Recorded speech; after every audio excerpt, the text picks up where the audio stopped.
अगर धन चला जाए तो कुछ भी नहीं जाता, यदि सेहत चली जाए तो बहुत कुछ चला जाता है, लेकिन यदि चरित्र चला जाए तो सब कुछ चला जाता है। हमारी संस्कृति में भी जीवन और चरित्र को बहुत महत्व दिया गया है। चरित्र बल से ही मनुष्य सांसारिक सुखों को प्राप्त करता है। चाहे कोई व्यक्ति कितना ही विद्वान, धनवान, बलवान क्यों न हो, परंतु यदि वह चरित्रवान नहीं है तो सब कुछ व्यर्थ है। विद्वान से लोग ज्ञान प्राप्त करेंगे और उसे भुला देंगे, बलवान से केवल भयभीत होंगे, लेकिन मान सम्मान तो केवल चरित्रवान का ही होगा। उसके आगे सभी नतमस्तक होंगे, शत्रु भी उसकी प्रशंसा करेंगे। चरित्रवान व्यक्तियों का समाज उन्नत होता है। चरित्रवान होने के लिए केवल एकाध गुण ही काफ़ी नहीं, बल्कि अनेक गुणों के समूह उसे विद्वान बनाते हैं। रावण का उदाहरण ले, वह विद्वान था, शिव भक्त था, चारों वेदों का गाता था, परंतु सीता हरण के कारण दुष्चरित्र बन गया। कहाँ गई सच्चरित्रता?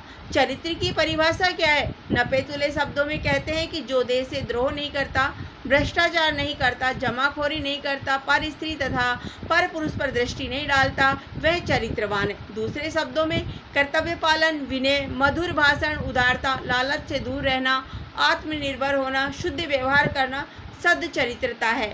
हम चरित्रवान बनने के लिए भगवान की भक्ति करते हैं, सरल सादा जीवन बिताने का ढोंग करते हैं, गरीबों पर दया करते हैं, परंतु यदि हृदय में दुर्भावनाएं हैं तो हम दुराचारी हैं।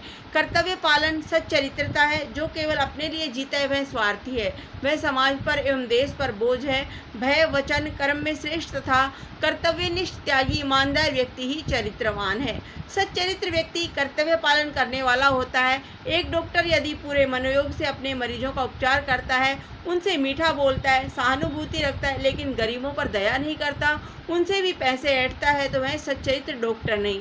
सद्चरित्र उदार दृष्टिकोण वाला होता है। जो समाज का कल्याण करने वाली होती है, वह दूसरों के दुख से दुखी होकर उनके लिए कुछ करने को उत्सुक होता है। वह आत्मनिर्भर होता है। वह दूसरों के सहारे अपना जीवन नहीं जीता, वह अपने बल पर जीता है। वह दूसरों का सहारा बनता है, दूसरों पर बोझ नहीं। इसीलिए आत्मनिर्भरता भी सच्चरित्रता का अंग है। पराये धन की ओर देखकर लालच में आना, ईर्ष्यालु न होना भी चरित्रवान व्यक्ति के गुण हैं। सच्चरित्र व्यक्ति के व्यवहार में शुद्धि होती है, उसके अपने मन में कोई खोट नहीं होता है, उसका व्यवहार दर्पण की तरह साफ होता है। भारतीय संस्कृति और इतिहास में ऐसे अनेकों पुरुष हुए जिन्होंने अपने महान चरित्र से समय, संस्कृति और इतिहास को बदल दिया, जिनमें श्री राम, कृष्ण, शिवाजी, गुरु गोविंद सिंह, स्वामी विवेकानंद, गांधी, नेहरू आदि प्रमुख है। सच्चरित्र व्यक्ति का जीवन व्यक्ति, समाज, देश के लिए अनुकरणीय होता है। चरित्र की रक्षा करने के लिए तो जीवन का बलिदान तक देने की स्थिति आ जाती है। अतः सच्चरित्र होना बहुत कठिन है, परंतु अपने सच्चरित्र की रक्षा करना उससे भी अधिक कठिन है। कुछ भी हो, हमें इतना चारित्रिक बल होना चाहिए कि जीवन में कोई भी स्थिति आ जाए, कभी भी हमारा चारित्रिक पतन न हो। हम सदा चरित्र के बल पर आगे बढ़े, ताकि हमारा राष्ट्र एक सुदृढ़ और चरित्रवान राष्ट्र कहलाए। धन्यवाद। जय